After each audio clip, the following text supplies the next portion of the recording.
গৃহবধূ পুতুলের সাধারণ জীবন থেকে বর্ণাঢ্য সংগ্রামী আপসহীন রাজনৈতিক জীবন ছিল বেগম খালেদা জিয়ার।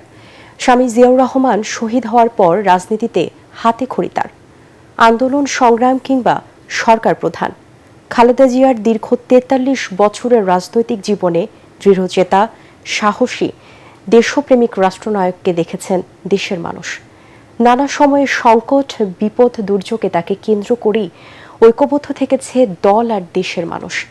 তার মৃত্যুর আগে তিনি হয়ে উঠেছিলেন জাতীয় ঐক্যের প্রতীক, দেশের সর্বোচ্চ অভিভাবক। গণতান্ত্রিক সংগ্রামের আপসহীন নেত্রী বেগম খালেদা জিয়ার বর্ণাঢ্য রাজনৈতিক জীবনের কথা উঠে এসেছে মইনুল হাসানের আরেকটি রিপোর্টে।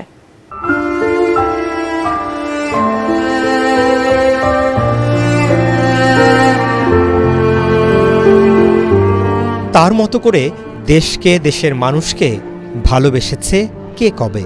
দেশমাতার এই চলে যাওয়ায় তাই কাঁদছে গোটা দেশ। বেগম খালেদা জিয়া নেই খবরে শোকের ছায়া পুরো দেশ জুড়ে।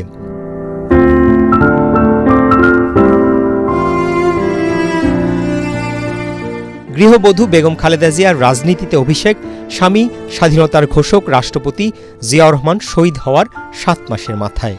১৯৮২ সালে রাজনীতিতে যোগ দিয়ে দলের সিনিয়র ভাইস চেয়ারম্যান এবং পরবর্তীতে চেয়ারম্যানের দায়িত্ব নেন তিনি। বিচারপতি সাত্তারকে সরিয়ে হোসেন মাহমুদ এরশাদ ক্ষমতা দখল করলে এর বিরোধিতা করে আন্দোলনে নামেন বেগম খালেদা জিয়া। শুরু হয় তার সংগ্রামী রাজনৈতিক জীবন।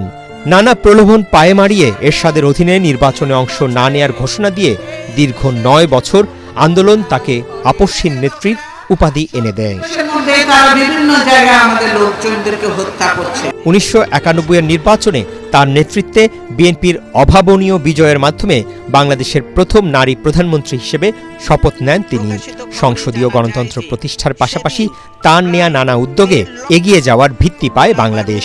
পরবর্তীতে ১৯৯৬ থেকে ২০০০ সাল পর্যন্ত আওয়ামী লীগ ক্ষমতায় থাকার সময় নানা প্রতিকূল পরিস্থিতি মোকাবেলা করে দলকে এগিয়ে নেন বেগম জিয়া।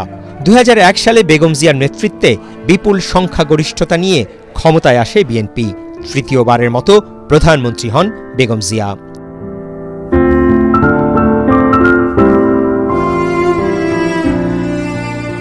বেগম জিয়ার ব্যক্তি ও রাজনৈতিক জীবনের সবচেয়ে বড় বিপর্যয় নেমে আসে ২০০৭ সালের 1/11-এর পট পরিবর্তনে। বড় ছেলে তারেক রহমান সহ কারাবন্দী হন বেগম জিয়া। সেনা সমর্থিত তত্ত্বাবধায়ক সরকারের পক্ষ থেকে দেশের বাইরে চলে যাওয়ার চাপ, ২ ছেলের উপর নির্যাতন সহ অবর্ণনীয় নিপীড়ন নেমে আসে বিএনপি ও জিয়া পরিবারের উপর। পরে আন্দোলনের মুখে মুক্ত হয়ে ২০০৮ সালে জাতীয় নির্বাচনে অংশ নেন বেগম জিয়া। বেগম খালেদা জিয়া তার রাজনৈতিক জীবনের সবচেয়ে কঠিন সময়ের মুখে পড়েন ২০০৮ সালে আওয়ামী লীগ ক্ষমতায় আসার পর। টানা প্রায় ১.৫ দশক আওয়ামী লীগ বিরোধী আন্দোলনে মামলা, নির্যাতন, গুম, খুন সহ নজিরবিহীন নির্যাতন ভোগ করতে হয় খালেদা জিয়া ও তার দলকে।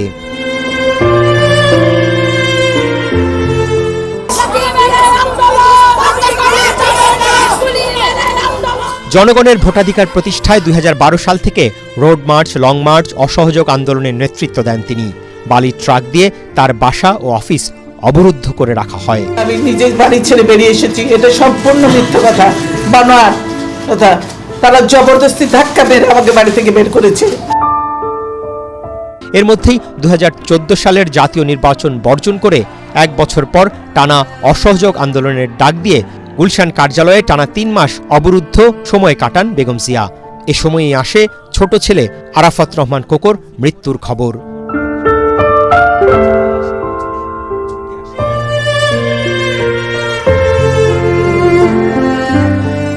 ২০১৮ সালে দুর্নীতির হাস্যকর অভিযোগে শেখ হাসিনা সরকার সাজা দিয়ে তাকে কারাবন্দী করে। ২ বছরের নির্জন কারাবাসে বন্দী অবস্থায় অসুস্থ হয়ে পড়েন তিনি। করোনার প্রকোপ দেখা দিলে ২০২০ সালে তাকে মুক্তি দেয়া হলেও গুলশানের বাসায় অনেকটা গৃহবন্দী জীবন কাটাতে হয় বেগম জিয়াকে। তখন থেকেই হৃদরোগ, লিভার সিরোসিস, কিডনি জটিলতা সহ নানা রোগে দীর্ঘদিন এভার কেয়ার হাসপাতালে চিকিৎসা নিতে হয় তাকে। জুলাই গণঅভ্যুত্থানে ফ্যাসিস্ট সরকারের পতনের পর পুরোপুরি মুক্ত হন বেগম জিয়া। ধ্বংস নয়, প্রতিশোধ নয়, প্রতিহিংসা নয়, ভালোবাসা, শান্তি ও জ্ঞান ভিত্তিক সমাজ গড়ে তুলি। আল্লাহ হাফেজ।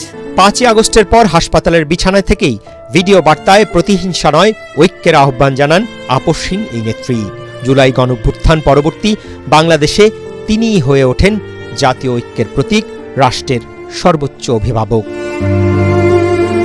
বেগম জিয়ার বর্ণাঢ্য জীবনের সমাপ্তি হলেও গণতন্ত্রকামী, নিপীড়িত, নির্যাতিত মানুষের কাছে তার সংগ্রামী জীবন সবসময় অনুকরণীয়, অনুপ্রেরণা হয়ে থাকবে। মইনুল হাসান, এটিএন বাংলা, ঢাকা।